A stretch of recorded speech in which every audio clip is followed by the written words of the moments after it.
CM Revanth రెడ్డికి కులతత్వం బాగా పెరిగిందని దానిని వెంటనే తొలగించుకోవాలని ఎంఆర్పీఎస్ అధ్యక్షుడు మందకృష్ణ మాదిగ అన్నారు.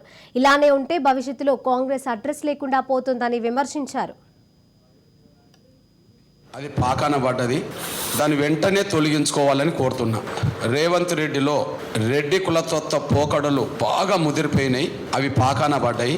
వాటిని తనే తొలగించుకోవాలని నేను గుర్తు చేస్తున్నా, హెచ్చరిస్తున్నా. తను తొలగించుకోకపోతే తనతో పాటు తెలంగాణ రాష్ట్రంలో కాంగ్రెస్ భవిష్యత్తులో అడ్రస్ లేకుండా పోతుంది.